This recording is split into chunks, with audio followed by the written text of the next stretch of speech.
Sa ngalan ng Ama, Anak, at ng Espiritu Santo. Amen. Sumainyo ang Panginoon. At sumayin niyo rin. Sa ating pag-aalay ng banal na misang ito, taos puso nating pagsisihan at mga kasalanan na gawa. Panginoon Jesus, ikaw ang salita ng Diyos na nagkatawang tao. Panginoon, kaawaan mo kami. Panginoon, kaawaan mo kami. Panginoon Jesus, ikaw ay anak ng Diyos at anak ni Maria. Kristo, kaawaan mo kami. Kristo, kaawaan mo kami. Panginoon Jesus, ikaw ay Diyos na totoo at tao namang totoo. Panginoon, kaawaan mo kami. Panginoon, kaawaan mo kami. Kaawan tayo na makapangyarihang Diyos, patawarin tayo sa ating mga kasalanan at patnubayan tayo sa buhay na walang hanggan. Amen. Manalangin tayo. Amanabing makapangyarihan, ginagawa mo kami magkaisa ng kalooban. Ipagalo mo ang iyong mga utos sa aming mahalin. Ang iyong mga pangako ay hangarin naming tanggapin upang sa anumang pagbabago sa paligid namin, manatiling matatag ang aming loobin sa tunay na kasiyahang matatagpuan sa impiling. Sa pamagitan ni Jesucristo kasama ng Espiritu Santo, magpa sa walang hanggan. Amen.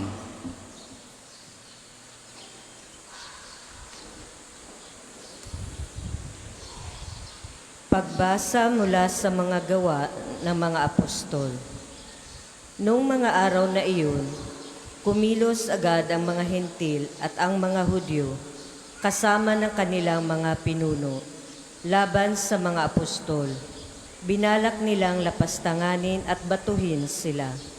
Subalit nang malaman ito ng mga apostol, sila'y tumakas patungo sa Listra at Derbe, mga lungsod ng Lycaonia at sa lupaing nasa palibot, at doon nila ipinangaral ang mabuting balita.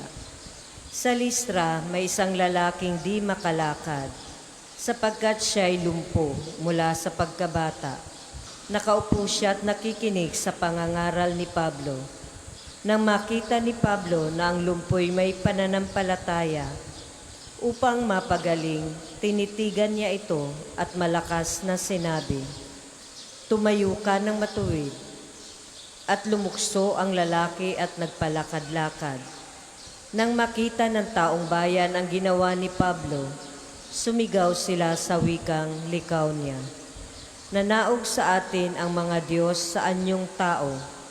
Tinawag nilang Zeus si Bernabe at Hermes naman si Pablo, sapagkat siya ang tagapagsalita. Nasa pagpasok ng lungsod ang templo ni Zeus. Nang marinig ng saserdote nito ang nangyari, nagdala siya sa pintong lungsod ng mga torong may kwintas na bulaklak upang ihandog niya at ng taong bayan sa mga apostol. Nang malaman ito ni Bernabe at Pablo, hinapak nila ang kanilang mga damit at patakbong pumagitna sa mga tao. Sumigaw sila, "Mga Ginoo, huwag ninyong gawin iyan. Mga tao rin kaming tulad ninyo. Ipinangaral namin sa inyo ang mabuting balita upang talikdan ninyo ang mga bagay na ito na walang kabuluhan at manumbalik kayo sa tunay na Diyos na siyang gumawa ng langit, ng lupa at ng lahat ng naroroon. Nang nakalipas na mga panahon, hinayaan niyang sundin ng lahat ng bansa ang kani-kanilang kagustuhan. Gayunmay nagbigay siya ng sapat na katibayan upang makilala ninyo siya sa pamamagitan ng kabutihang ginagawa niya sa inyo. Binibigyan niya kayo ng ulan mula sa langit at ng masaganang ani sa takdang panahon. Binubusog niya kayo ng pagkain at pinupuspos ng kagalakan ang inyong mga puso. Sa kabila ng mga pananalitang ito, nahirapan pa rin sila ng pagpigil sa mga tao sa paghahandog sa kanila. Ang salita ng Diyos. Salamat sa Diyos. Salmong tugunan, dapat nating papurihan ang pangalan ng may kapal. Dapat nating papurihan ang pangalan ng may kapal. Tanging sa iyo lamang poon ang dakilang karangalan. Hindi namin maangkin pagkat ito'y iyo lamang. Dahilan sa ikay at tapat at wagas ang pagmamahal, Ganito ang laging tanong sa amin ng mga bansa, nasaan ba ang inyong Diyos, ang palaging winiwika? Dapat nating papurihan ang pangalan ng may kapal. Ang Diyos namin nasa langit, naroon ang Diyos namin, at ang kanyang ginagawa ay kung ano ang ibigin. Ginawa sa ginto't pilak ang kanilang mga Diyos, sa kanila'y mga kamay nitong tao ang nag-ayos. Dapat nating papurihan ang pangalan ng may kapal. Pagpalain sana kayo, pagpalain kayong lubos, pagpalain ng lumikha ng langit at sansinuko. Panginoon ang may-ari ng buong kalangitan, samantalang ang daigdig ay sa tao ibinigay. Dapat nating papurihan ang pangalan ng may kapal. Magsitayo po lahat.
Sumainyo ang Panginoon. At sumainyo rin.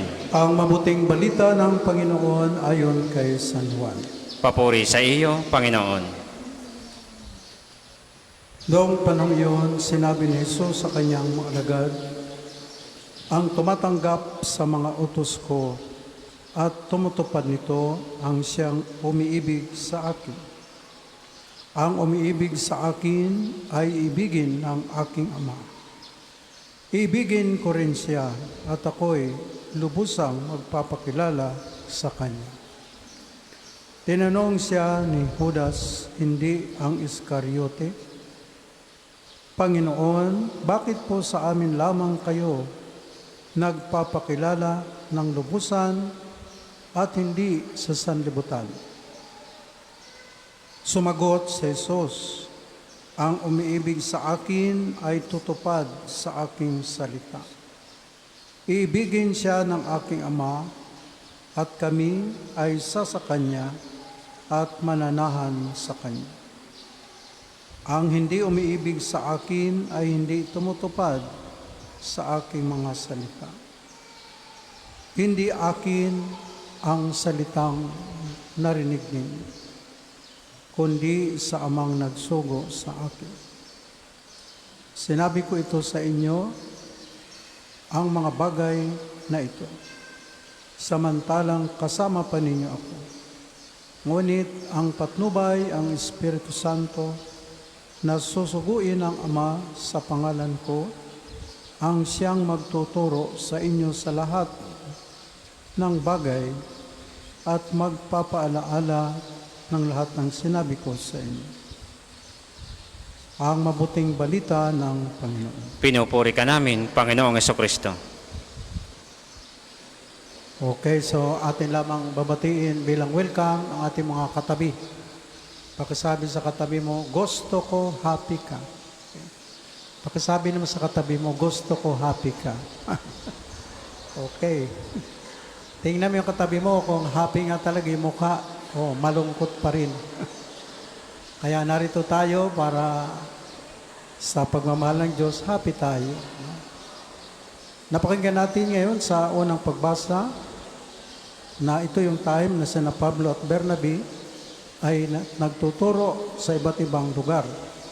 Pero napansin nila Pablo at Bernabe na mayroon mga Hudyo at mga hintil nagsanib puwersa para sila lapastanganin at para sila ay maari patayin. So, dahil nalaman nila ito, hindi na po sila talagang nagpilit pa na magtuloy, kundi sila ay pumunta sa ibang lugar, no? Sa Lystra at Derbe, no? At doon patuloy nila ipinangaral ang mabuting balita ng Panginoon na si Jesus ang tagapagligtas, ang Mesiyas. At napansin ni Pablo na mayroon isang tao doon na matagal ng lumpo mula pa sa pagkabata. At napansin din niya na siya ay malalim ang kanyang pananampalataya sa Diyos.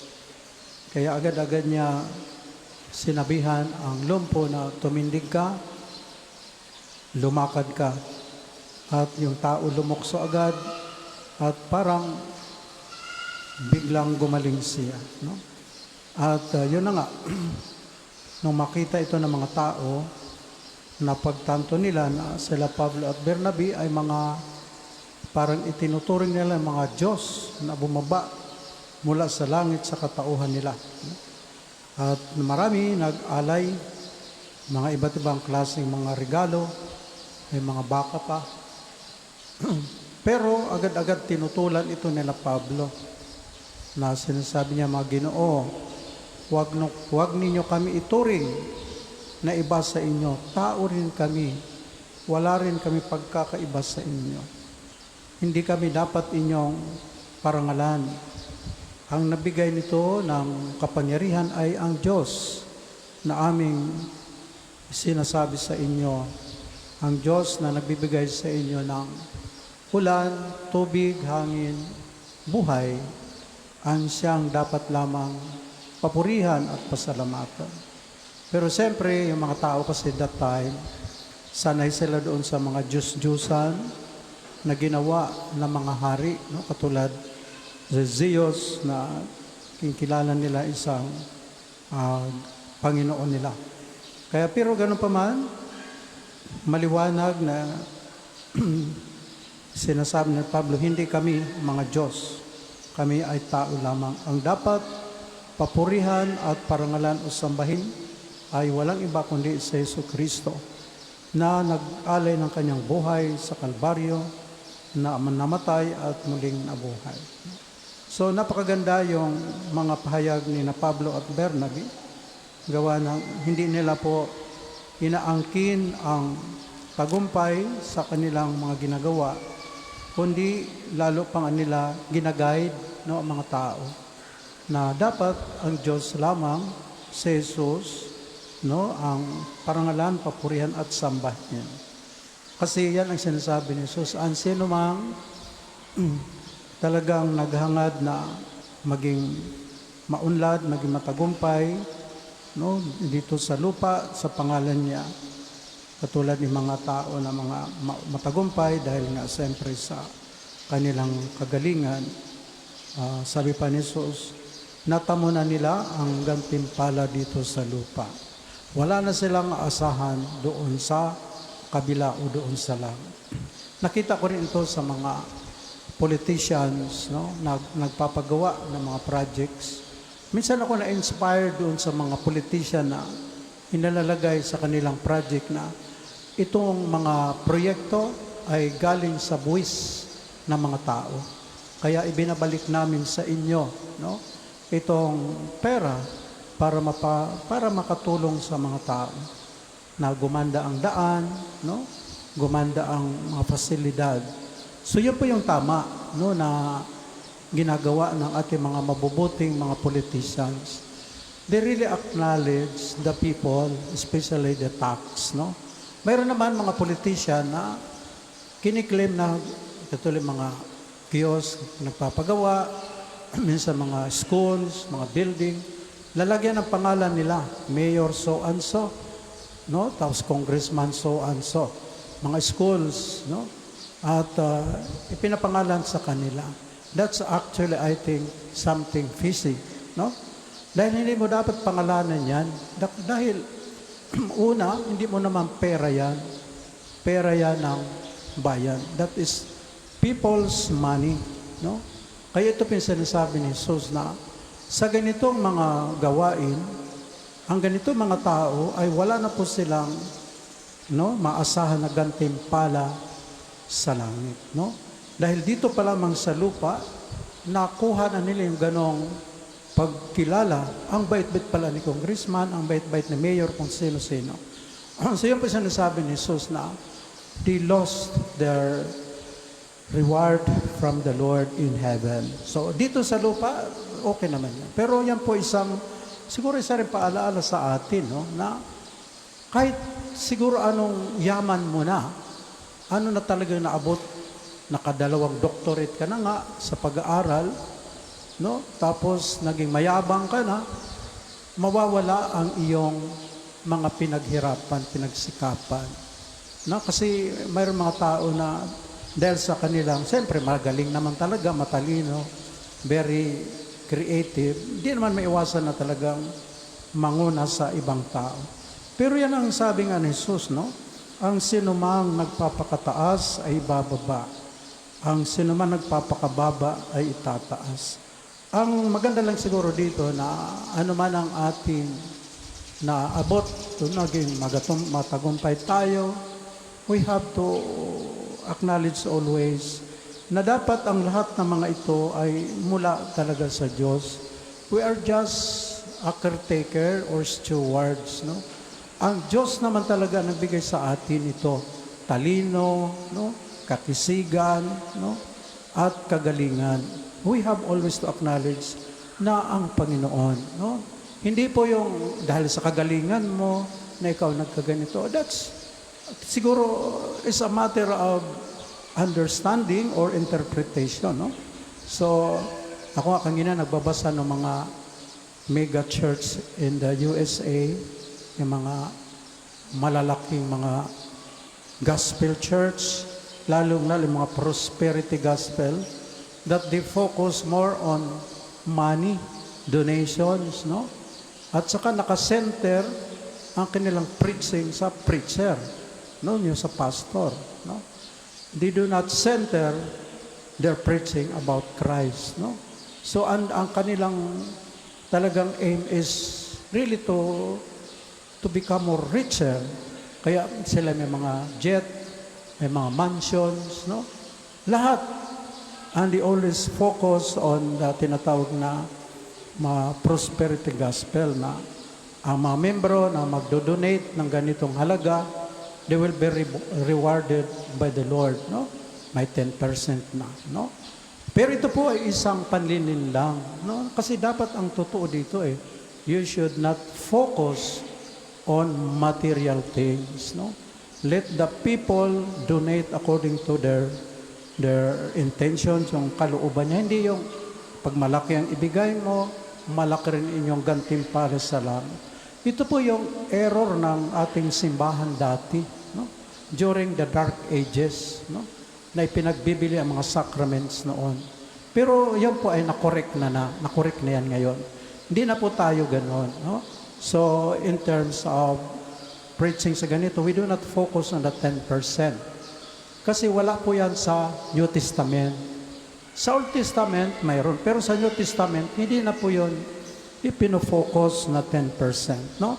Dahil ito po ay isang patotoo lamang na what they are aiming at is para talagang negosyo, no? Obserban mo lahat ng mga relihiyo na nagkukulik ng 10%. Kahit pa yung walang mga trabaho, the tithes 10%. I think that's something questionable, no? Kasi the church sa atin, hindi naman talaga itinuturo sa ating Santo Papa sa mga obispo, no? So when we give it heartily, whatever amount. Pero hindi yung 10% na may selling. Kasi yan po it's not the gospel of Christ, no? Kaya yun po ang itinuturo. Kaya yung mga ibang churches sa Amerika, they are actually falling down. Marami sa kanila nagsara dahil during COVID time, hindi na po makapunta mga tao, tapos hindi na rin sila nakapag-donate, no? Pero siguro ito isa sa kalooban din ng Diyos na magising din ang mga tao na talaga inaabuso rin, talaga inaabuse through their preaching through television. No? Kaya yun po ang itinuturo sa atin. So, atin lagi tatandaan, kasi hindi naman ito mga bago eh. Ang sabi ni San Pablo, kung mayroon tayo mga aral at turo na narinig, no, maliban sa mabuting balita na kanilang itinuturo at sa ating simbahan, no, yan po ay hindi para sa Diyos. No? That is actually for human teaching na para mayroon silang aim. Di ba? Mga Iglesia ni Cristo, yun po ang kanilang aim, 10%. Ito mga Jehovah's Witness, may mga nariyan pa Mormon, Seventh-day Adventist, nariyan pa yung mga Freemasonry. No? So ito sila lahat ay nagtuturo na they are the right church, the right religion, na sila lang yung makaakyat sa langit. Pero kung imbestigahan ang talagang doctrine nila, they are all false religion. Una, they do not believe in Christ as Lord and Savior. Si Kristo ay tao lang. No? Ang Iglesia ni Kristo, ginagamit pa ang pangalan ni Kristo, pero they do not believe in Christ as the Son of God or God Himself. So, marami itong mga relihiyon na they preach, no, against the teaching of Jesus Himself. Kasi anong sabi ni Jesus? Ang magtatawa sa akin dito sa lupa ay itatatawa ko rin sa langit. Yun din halos sinasabi rin sa gospel. Ang umiibig sa akin ay susunod at isa sa buhay ang aking mga aral at turo. At ako at ang Ama ay sa Kanya. So ito yung maliwanag na mga turo sa atin.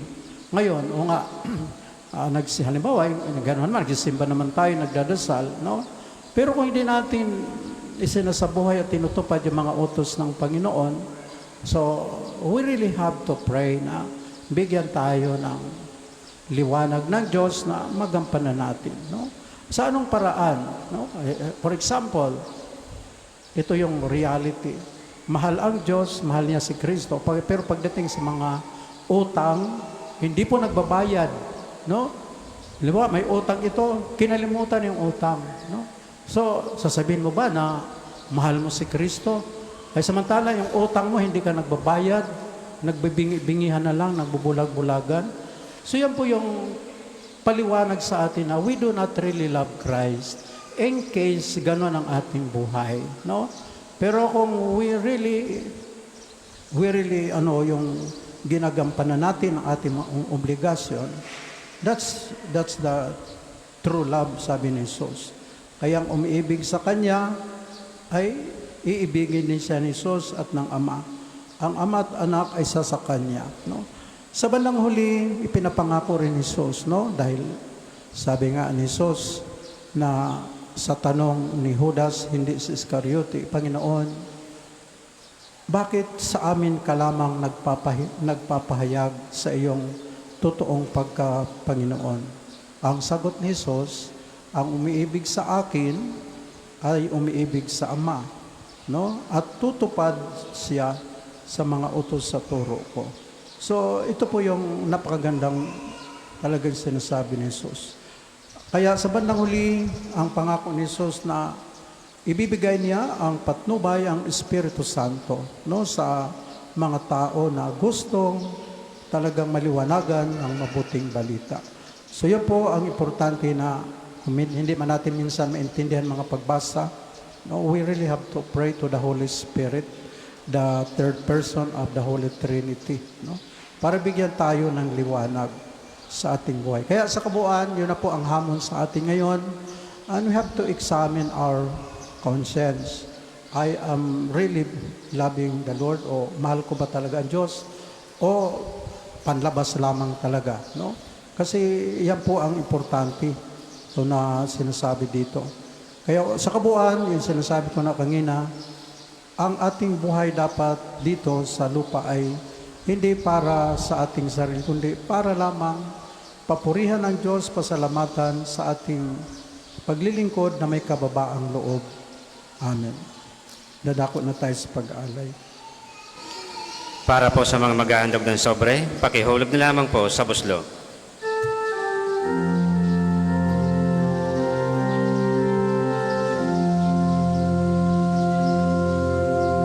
Mula sa pagsikat hanggang sa paglubog ng araw, ngalan ng buhay dapat nating papurihan. Si Jesucristo sa kamay naghandog ng papuri pasasalamat.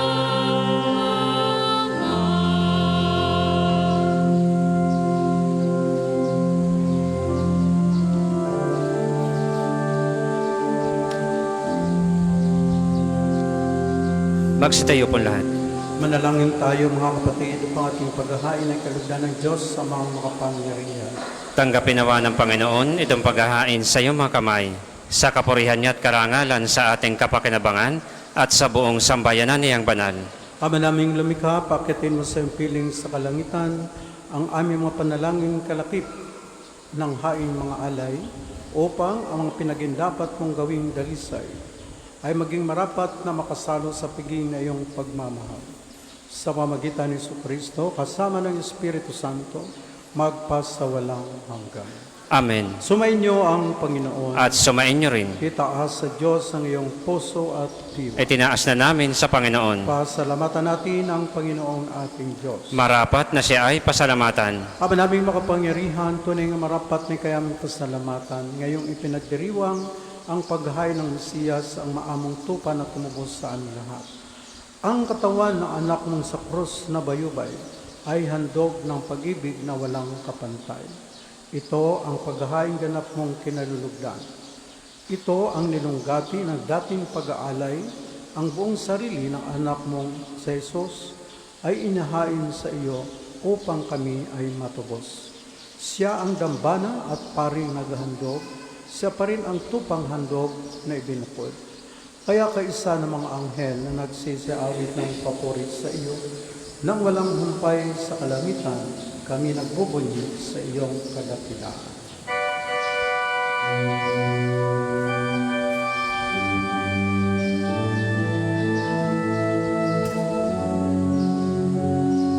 Santo, Santo, Santo,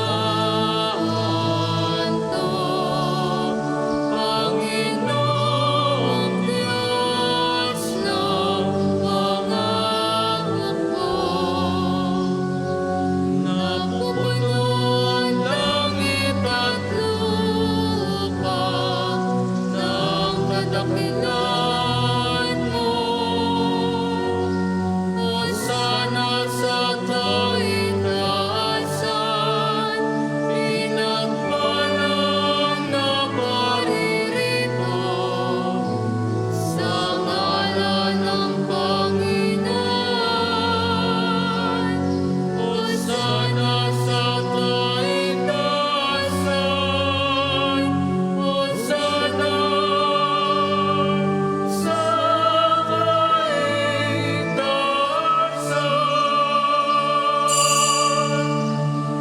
Aba naming banal, ikang bukal ng tanang kabanalan, kaya sa pamagitan ng Espiritu, gawin mong banal ang mga kaloob na ito upang para sa amin, maging katawan at dugo ng aming kay Jesucristo. Bago niya pinagtiis ang pusang loob na maging mundo, hinawakan ng tinapay, pinasalamatan natin. Pinaghati-hati na iyon, inaabot sa kanyang mga alagad at sinabi, tanggapin ninyong lahat ito at kanin. Ito ang aking katawan na handog para sa inyo.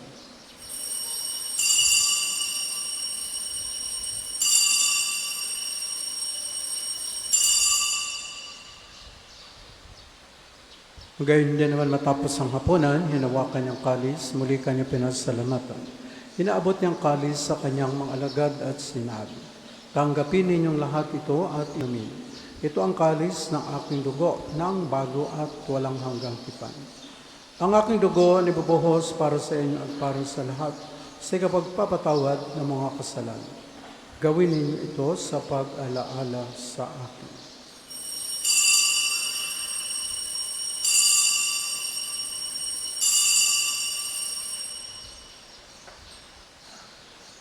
Ipagbunyi natin ang misteryo ng pananampalataya. Si Kristo'y namatay, si Kristo ay nabuhay, si Kristo'y babalik sa wakas ng panahon.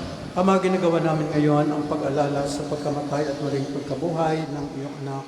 Kaya tinali namin sa iyo ang tinapay na nagbibigay buhay at ang kalis na nagkakaloob ng kaligtasan. Kami nagpapasalamat dahil kami iyong minarapat na tumayo sa harap mo para maglingkod sa iyo. Sinasama namin kami magsasalo-salo sa katawan at dugo ni Kristo ay mabuklod sa pagkakaisa sa pamagitan ng Espiritu Santo. Amalingapin mo ay iyong simbahang laganap sa buong daigdig.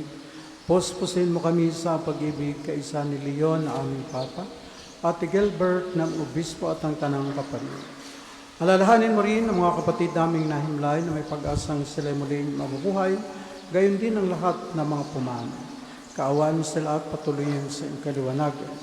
Kaawaan mo at pagkadapatin kami lahat na makasalo sa iyong buhay na walang wakas. Kaisa ng Mahal Birhen Maria, ni Nanang Diyos, ni San Jose at kanyang kalinis-linisang esposo, kaisa ng mga apostol at ng lahat ng mga banal na namuhay dito sa daigdig ng kalugod-lugod sa iyo. May pagdiwang nawa namin ang pagpupuri sa ikrarangal mo sa pamagitan ni Anak na aming Panginoong Hesus Kristo. Sa pamamagitan ni Kristo, kasama niya at sa Kanya, ang lahat ng parangal at papuri ay sa iyo. Diyos amang makapangyarihan, kasama ng Espiritu Santo, magpa sa walang hanggan.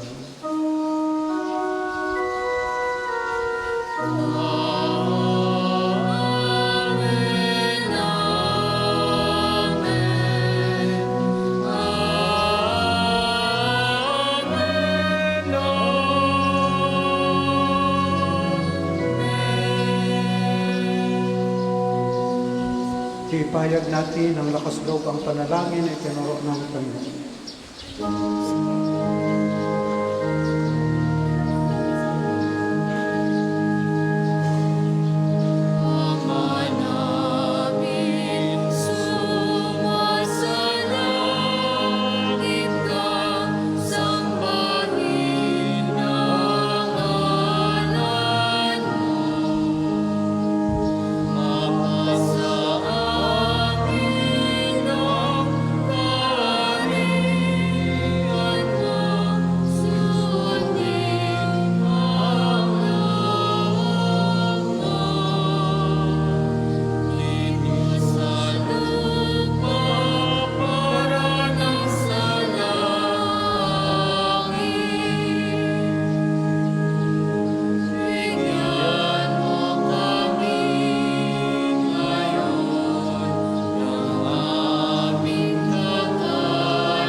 Hiniling namin kami at Diyos sa lahat ng masama. Pagkalooban ng kapayapaan araw-araw, iligtas sa kasalanan at ilayo sa lahat ng kapahamukan. Samantalang aming pananabikan ang dakilang araw ng pagpapahayag ng tagapagligtas namin si Hesus Kristo. Sapagkat sa'yo nagmumula ang kaharian at kapangyarihan at ang karuwagan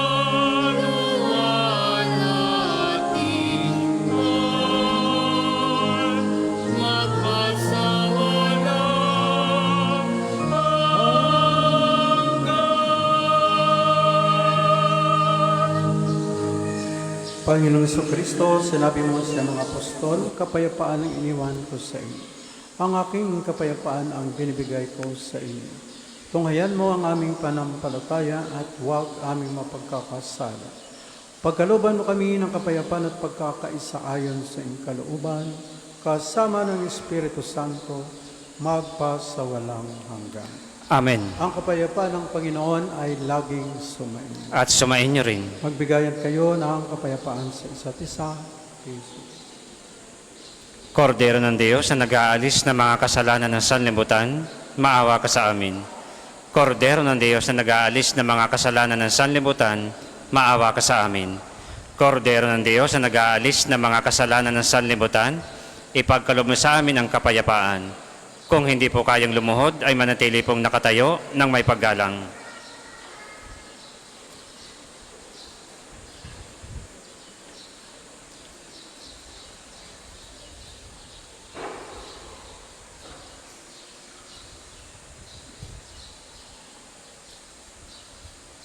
Si Jesus ang kordero ng Diyos na nag-alis ng mga kasalanan ng sanlibutan.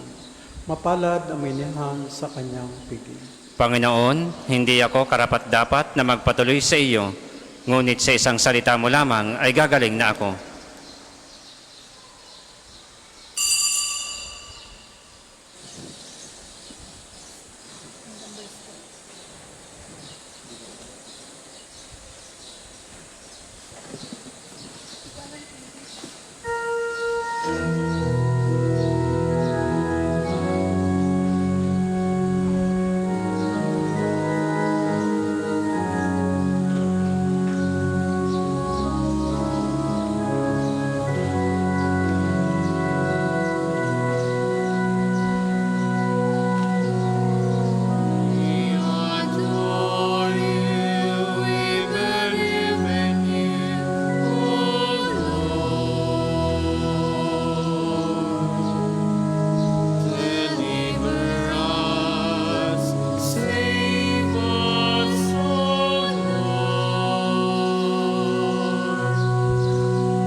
Ang isa sa gawa pong second collection ay para sa patuloy na pagpapaunlad ng parokya at pambansang dambana ni Santo Padre Pio at para sa mga pangangailangan ng matatanda at may sakit ng mga pari ng Archdiocese ng Lipa.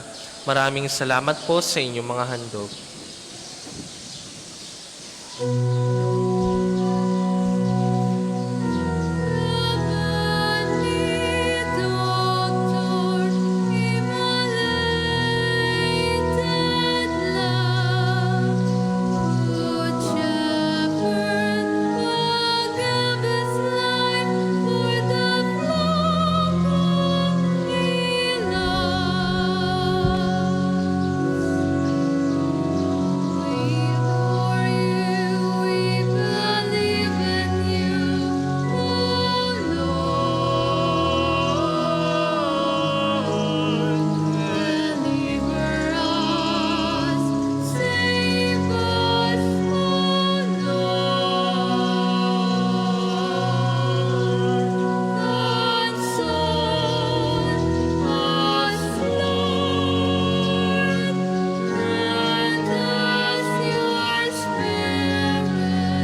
Magsitayo po lahat.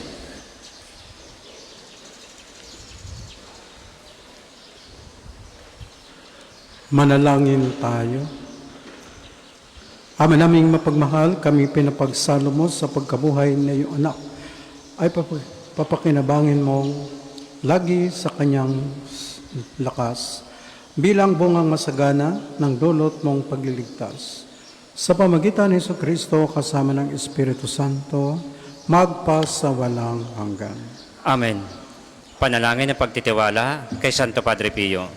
Padre Pio, taga Pietrelcina, monghing banal, pintakasing santo ng milenyong kasalukuyan, gabay namin sa pagtahak sa landasing makalangit, takbuhan sa pangangailangan, huwaran ng pagtitiis.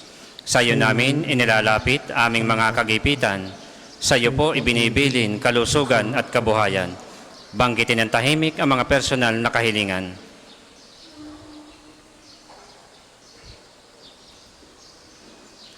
Di man karapat-dapat, kami po ay pagbigyan, bendisyonan at basbasan, maging ganap sa buhay.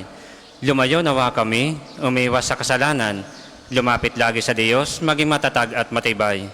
Sa mabuting balita ng pagliligtas, turuan mo kami nawa, sa tuwin ay makinig, magnilay at sumampalataya. Amin pong pakiusap itong mga kahilingan, puso ay nagsisisi, nagtitikang taimtiman. Di na muling magkasala, sunod lagi sa Diyos Amang, kaisa ng Espiritu, at ni Jesus na tagapamagitan. Amen. Magsiupo muna pong lahat para sa mga patalastas. Una, sa inyong pagdalaw sa pambansang dambana, mangyaring pakaingatan ang inyong mga personal na gamit. Hangad namin ang isang matiwasay at maayos na pagbisita sa National Shrine. Ikalawa, nais po naming ipagbigay alam sa inyo ng Padre Pio Healing Bundle ay available sa ating mga tindahan. Ang langis na kasama nito ay may halo ng langis na mula sa puno ng olibo na binasbasan ni Padre Pio nung siya'y nabubuhay pa. Naway maginda ng ating healing bundle sa pagkakamit ng kagalingan mula sa Diyos. Ikatlo, inaanyayahan ang lahat na nagnanais maging kasapi ng Konpradiya ni Santo Padre Pio, isang samahan na nangunguna sa pagdarasal at debosyon sa Kanya. Kayo po ay may kapag-ugnayan lamang sa ating opisina para sa pagpapalista at mga detalye. Ikaapat, bilang paghahanda sa nalalapit na kaarawan ni Santo Padre Pio, tayo po ay may programang Little Padre Pio Photo Contest. Inaanyayahan namin ang mga batang lalaki edad 5 hanggang 12 na magbihis gaya ni Padre Pio. Ang bata ay kukunan ng larawan na ipadadala sa official email ng Pambansang Dambana hanggang May 15. Sa May 16 po ang posting ng mga official entries. Judging criteria, social media engagement, 30% for the like, comment, and share. Priest evaluation, 50%. Costume and visual presentation, 20%. Ang pinakamataas ng percentage ang mananalo ng 5,000 para sa first place, 4,000 para sa second place, at 3,000 para sa third place. Inaanyayahan rin natin ang mga kalahok na dumalo sa birthday mass ni Padre Pio sa May 25, ika-9 ng umaga, para sa announcement ng mga nanalo. Nawa ang buhay ni Padre Pio ay ipamalas natin at maging inspirasyon at huwaran para sa ating mga kabataan. Ang susunod pong banal na misa ay sa ganap na ika-12 ng tanghali. Magsitayo na po lahat para sa pagbabasbas ng religious articles. Manalangin tayo.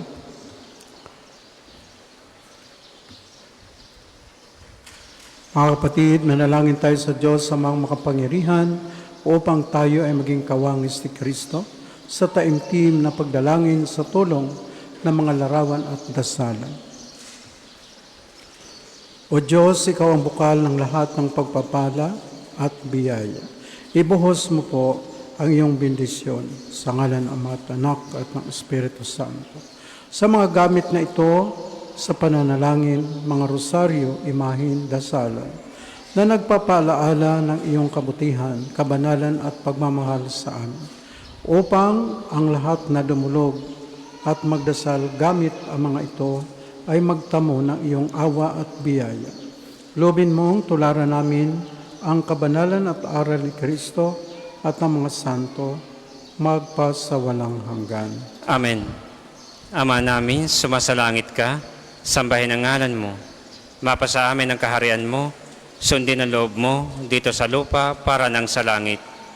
Bigyan mo kami ngayon ng aming kakanin sa araw-araw at patawarin mo kami sa aming mga sala para nang pagpapatawad namin sa nagkakasala sa amin. At huwag mo kaming ipahintulot sa tukso at iadya mo kami sa lahat ng masama. Amen. Aba, Ginoong Maria, napupuno ka ng grasya, ang Panginoong Diyos ay sumasa iyo.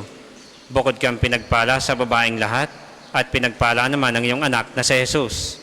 Santa Maria, Ina ng Diyos, ipanalangin mo kami makasalanan, ngayon at kung kami mamamatay. Amen. Ama namin, sumasalangit ka, sambahin ang ngalan mo, mapasa amin ang kaharian mo, sundin ang loob mo dito sa lupa para nang sa langit.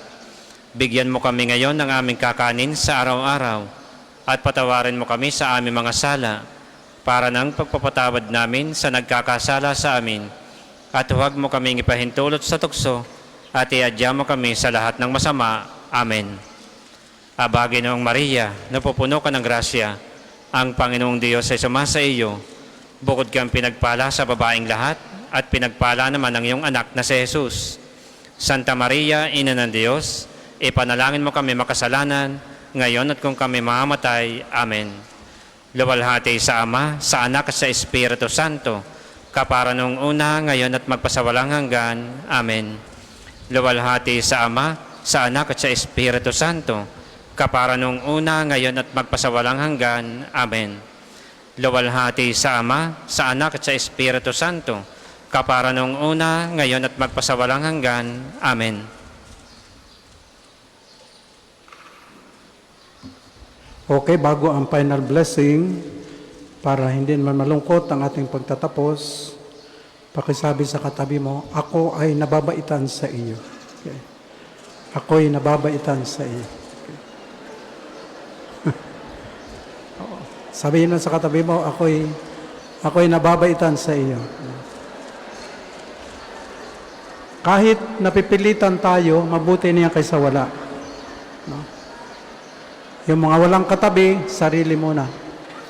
Sumainyo ang Panginoon. At sumain niyo rin. Pagpalain kayong lahat ng makapangyarihang Diyos, Ama at Anak at Espiritu Santo.